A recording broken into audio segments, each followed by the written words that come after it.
Il s'est tenu ce jeudi 11 février 2021 de 16h à 17h30 par visioconférence et sous la très haute autorité de son Excellence M. Denis Sassou Nguesso, Président de la République, chef de l'État, la 16e réunion de la Coordination nationale de gestion de la pandémie de coronavirus Covid-19. Ont été invités à se joindre aux membres de la Coordination nationale les professeurs Fidel Yalla et Antoine Anjabena, respectivement président et vice-président du comité d'experts.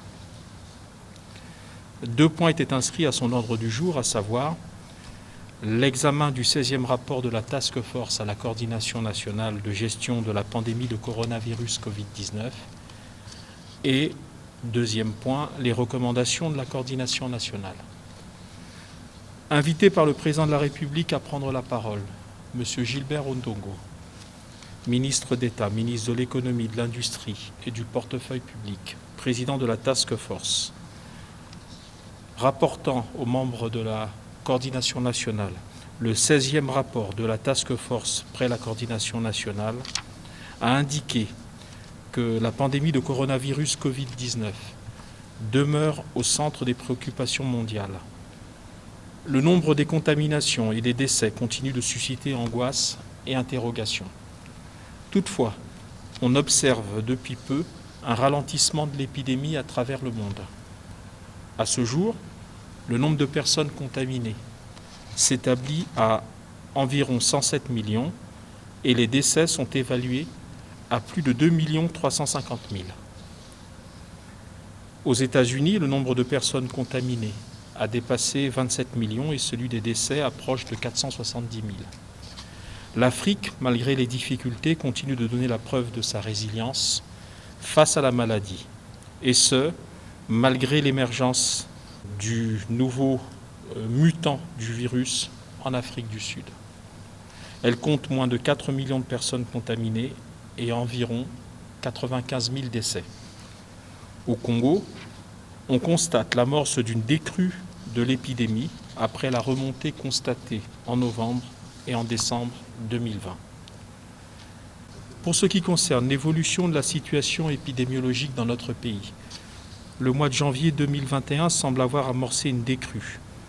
Pour rappel, la précédente décrue avait été observée d'août à octobre 2020.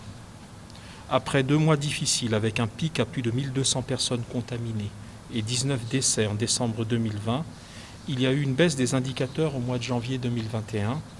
Cette baisse se poursuit sur les premiers jours de février. Même si le taux de positivité n'est pas encore inférieur à 5%, la maladie circule un peu moins dans le pays. Elle a occasionné moitié moins de morts en janvier 2021 qu'en décembre 2020. Brazzaville et Pointe-Noire demeurent les 2 principaux foyers de contamination à la Covid-19 au Congo. L'épidémie a moins circulé à Pointe-Noire qu'à Brazzaville au mois de janvier 2021. À la date du 5 février 2021, notre pays comptait 92 500 personnes testées, pour un total de cas positifs depuis mars 2020 fixé à 8 354 personnes. Le nombre de cas actifs est quant à lui de 1 213 personnes.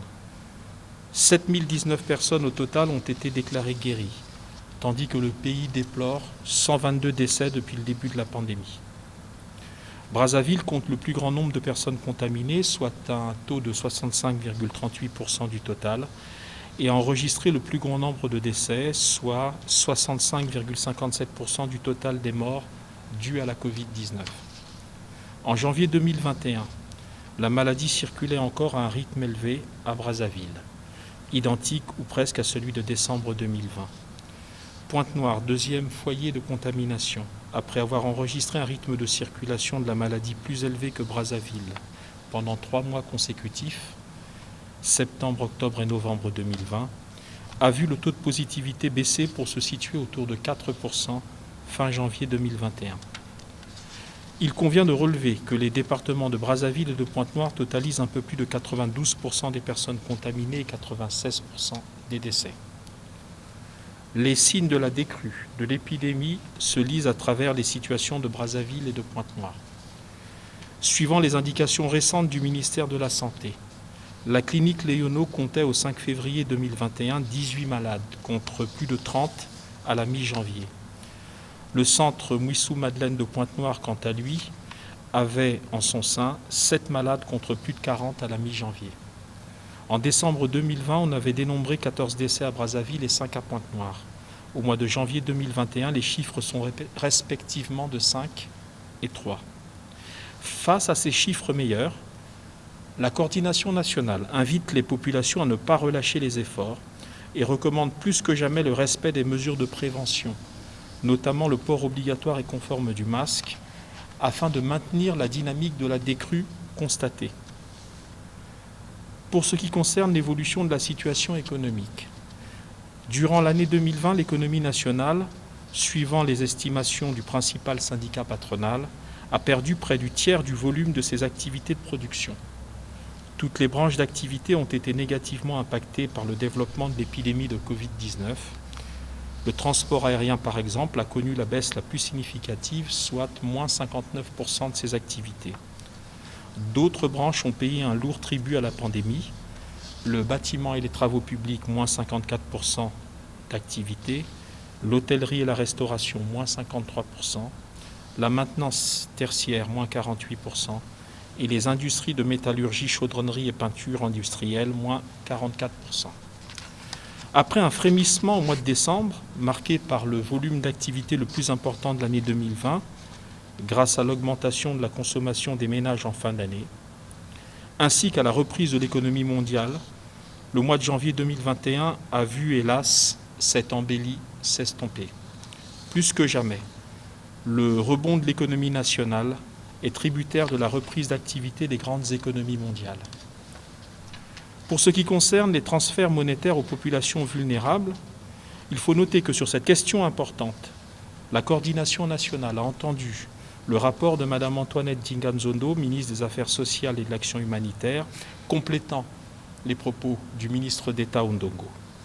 Pour permettre aux ménages les plus vulnérables de faire face à leurs besoins alimentaires en cette période d'épidémie de Covid-19, le gouvernement, sous la très haute autorité du chef de l'État, avait décidé d'octroyer une allocation forfaitaire à 200 000 ménages à raison de 50 000 francs CFA par ménage. En vue d'en assurer le paiement, il a été mobilisé à ce jour les financements suivants. 4,7 milliards de francs CFA disponibles sur le compte Lissungi. 3,5 milliards de francs CFA au titre d'un décaissement récent des partenaires.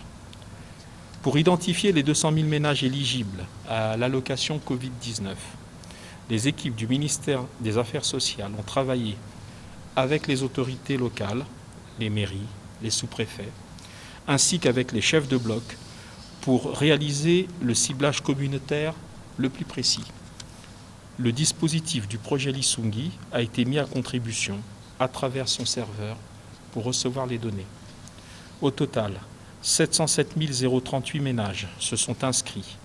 Parmi eux, 586 498 ménages ont fait l'objet à ce jour d'une enquête. Les serveurs du système Lissungi ont enregistré 508 959 ménages.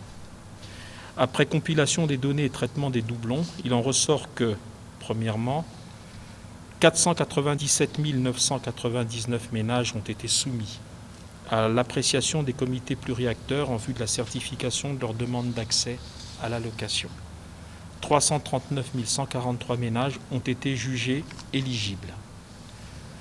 Un montant de 7 374 250 000 francs CFA a été mis à la disposition des agences de paiement pour payer un total de 147 485 ménages. La certification du département de la Licola va être réalisée dans les prochaines semaines, voire les tout prochains jours. Les ressources supplémentaires octroyées par la Banque mondiale, autour de 20 millions de dollars américains, et un financement de l'État de l'ordre de 3 milliards de francs CFA devraient suffire à verser l'allocation prévue pour les 339 143 ménages éligibles. Poursuivant l'examen des affaires mises à son ordre du jour, la coordination nationale a été informée par M. Clément Mwamba, Premier ministre chef du gouvernement, du fait que, conformément aux orientations données antérieurement par son Excellence M. Denis Sassou Nguesso, président de la République, chef de l'État, un comité ad hoc sur les vaccins a été mis en place. Ce comité, composé de 10 membres, est constitué d'un large panel de spécialistes des différents aspects inhérents à cette question, est chargé de faire diligence en procédant à une large réflexion afin que notre pays choisisse dans les meilleurs délais ou les vaccins adaptés à notre situation. Enfin, après cet examen minutieux de la situation d'ensemble de notre pays sur les plans épidémiologiques et économiques, la coordination nationale a mené une profonde réflexion sur la nécessité de concilier la gestion prudente et cohérente de la pandémie avec le déroulement des opérations préélectorales et électorales, pierres angulaires du processus démocratique. La prise en compte des impératifs sanitaires et démocratiques amène la coordination nationale à proposer aux autorités compétentes d'autoriser les rassemblements de population nécessaires au déroulement harmonieux de la campagne présidentielle à venir.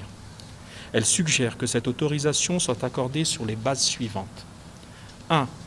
Le port obligatoire et conforme du masque de protection par chaque personne participant à un rassemblement à caractère politique. 2. La mise à la disposition de tous les participants des solutions hydroalcooliques désinfectantes par les organisateurs des rassemblements. 3. L'organisation des rassemblements sur des espaces ouverts. Enfin, 4. Le respect autant que possible de la distanciation physique entre les participants à un rassemblement. Cependant, et compte tenu de la persistance de l'épidémie, la coordination nationale propose la reconduction des décisions ci-après.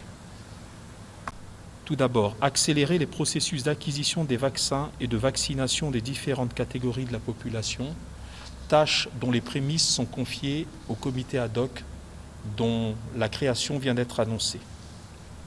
Proroger l'état d'urgence sanitaire pour une nouvelle période de 20 jours à compter du 14 février 2021. Maintenir le couvre-feu à Brazzaville et à Pointe-Noire de 23h à 5h du matin pendant les jours ouvrés et de 20h à 5h du matin le samedi et le dimanche, ainsi que les jours fériés.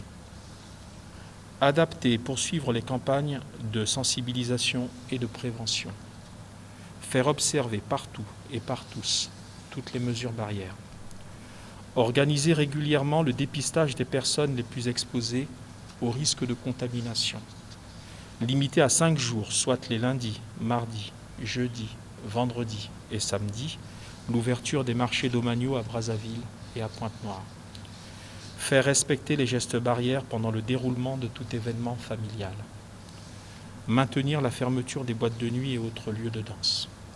Faire exercer les contrôles sanitaires et ceux de la force publique à l'entrée et à la sortie de toutes les villes du pays. Exiger la présentation à la frontière d'un test PCR négatif pour tous les passagers au départ du Congo, à l'exception des enfants de moins de 10 ans. Exiger la présentation à la frontière d'un test PCR négatif de moins de 72 heures pour tous les passagers arrivant au Congo, à l'exception des enfants de moins de 10 ans. Interdire les promenades en groupe de plus de 3 personnes sur les voies et espaces publics, notamment la Corniche et les alentours des stades de Brazzaville, ainsi que les bords de l'océan Atlantique à Pointe-Noire et dans le Kwilu. Interdire l'installation sur la voie et les espaces publics de chapiteaux destinés à accueillir des personnes. Limiter à 10 le nombre des membres d'une famille appelés à participer à la levée du corps à la morgue d'un parent décédé en voie d'inhumation. Enfin, limiter le nombre de corps à inhumer par jour. Sur proposition du comité technique de riposte, proposition reprise par la task force et entérinée par la coordination nationale, les mesures supplémentaires suivantes sont édictées. 1. Réaliser régulièrement les tests rapides antigéniques nasopharyngés dans tous les départements du pays pour le dépistage de routine de la Covid-19. 2. Interdire l'utilisation des tests rapides salivaires dans les points d'entrée et aux frontières. 3. Interdire l'utilisation des tests rapides sérologiques pour le diagnostic du SARS-CoV-2.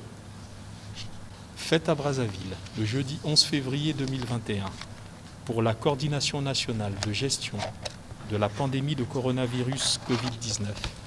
Le ministre de la Communication et des Médias, porte-parole du gouvernement.